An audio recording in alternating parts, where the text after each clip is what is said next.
merong mga reports na hindi po siya he was absent with notice twice, absent without notice thrice, and excused 7 times po sa session. Meron po ba siyang nasa loob, nandito pa po ba siya sa bansa, lumabas po ng bansa? Meron po ba siyang travel clearance? Can you give us an idea lang po? I made an initial inquiry sa Office of the Secretary General. Sa alam ko, he's currently out of the country.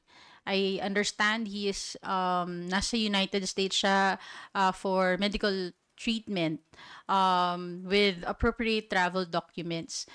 Kung ano yung mga travel documents na yon, wala pa akong copy. So I still have to coordinate further with the Office of the Secretary General.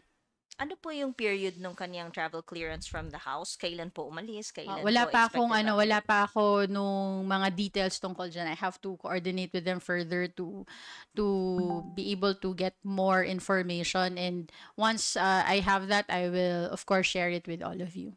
Thank you po. Thank you, Vivian. Haji Camino from Brigada News is next.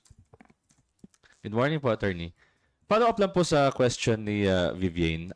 Kasi si Congressman Toby Tiangco, I think, may statement na parang ang sinasabi po niya or ang claim po niya ay, is the House leadership protecting Congressman Zaldico? May we know your thoughts on his statement regarding Representative Ko?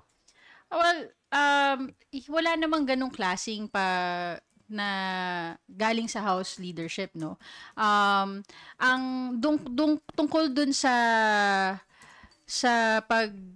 hindi pag-imbita doon sa Infracom, na-clarify din naman siya ni Chairman Terry Ridon na kaya hindi iimbitahan because for that specific purpose that they want to invite Congressman Zaldico, and including, I understand, Senator Grace po, diba? Because hindi siya kasama sa scope ng investigation ng Infracom.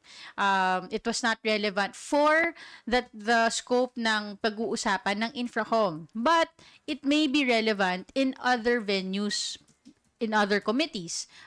So, ang gustong tutukan ng Infracom, yung mga allegations ng mga anomalya sa flood control projects. At nakita natin, nag-setting na ng direction ang Infracom kung ano yung mga initial na tututukan nila.